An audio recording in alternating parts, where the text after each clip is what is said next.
Sabe aquelas músicas de verão que tocam sem parar em todo lugar? Tipo, sou praieiro, tô solteiro, quero mais o quê? Ah, sim, a gente escuta isso o tempo todo, né? É quase um hino da cultura moderna. Exato. E a cultura vende muito essa ideia de que a liberdade suprema é você fazer exatamente o que quiser com o seu próprio corpo. Pois é.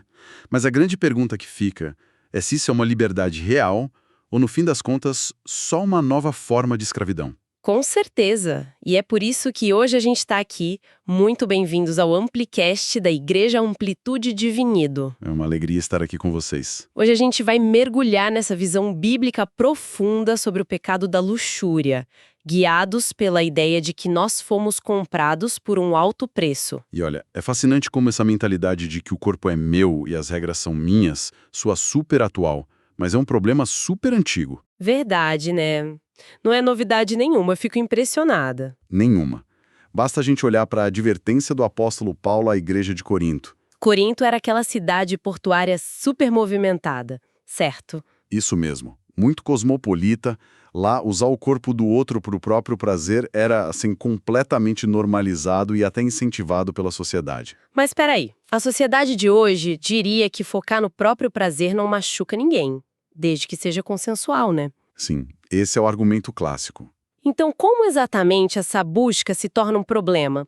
Ou, como Paulo coloca, uma idolatria que diz respeito ao próximo na prática? Então, esse é o grande ponto cego da nossa cultura. A luxúria vai muito além da nossa biologia. Ah, entendi. O mecanismo da luxúria é transformar um desejo que é natural em um ídolo implacável. E quando o prazer vira o centro, a gente fica egoísta, né? Profundamente egoísta. O outro deixa de ser uma pessoa completa e passa a ser só uma ferramenta, sabe? Um meio para atingir um fim. É a objetificação pura. Nossa, a pessoa fica presa na ditadura do eu. Sabe o que isso me lembra? O quê? É literalmente como beber água do mar quando você tá morrendo de sede. Perfeito. A água salgada promete aquele alívio imediato, até engana o cérebro por um segundo, mas a realidade fisiológica é que causa uma desidratação pior ainda. Promete vida, mas traz morte. Nossa, essa analogia é cirúrgica. E é bem por aí que Paulo joga uma bomba na mente daquele povo em 1 Coríntios capítulo 6. O que ele fala lá mesmo? Ele destrói essa ideia de que o corpo é só matéria descartável. Ele diz assim: acaso não sabem que o corpo de vocês é santuário do Espírito Santo que habita em vocês? Uau! Santuário literal, né? Sim. E ele continua dizendo que lhes foi dado por Deus e que vocês não são de si mesmos. Vocês foram comprados por alto preço. Portanto, glorifiquem a Deus com o seu próprio corpo. Isso muda totalmente o jogo. Muda completamente. Se o nosso corpo é um santuário, a forma como a gente trata a nós mesmos e aos outros precisa ser revolucionária. Exatamente. Não dá para continuar na mesma. Mas, na prática diária, como a gente escapa dessa armadilha do egoísmo?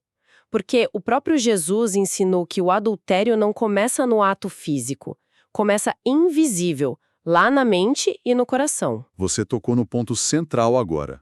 A raiz de tudo é o coração. E a gente vê isso muito claro naquele princípio de Provérbios capítulo 4, versículo 23, que diz: sobre tudo que se deve guardar, guarde o seu coração. Perfeito! E proteger o coração exige alguns passos bem práticos.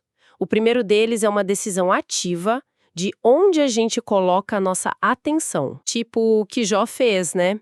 Aquele pacto com os próprios olhos para não cobiçar. E isso mesmo, o patriarca Jó é um ótimo exemplo. Mas o segundo passo é a verdadeira chave de virada, que é enxergar todas as pessoas como imago Dei, a imagem de Deus. Explica um pouco melhor como essa lente da Imago Dei funciona na prática. Tipo, como altera o nosso comportamento? Funciona quebrando a raiz dessa objetificação que a gente falou.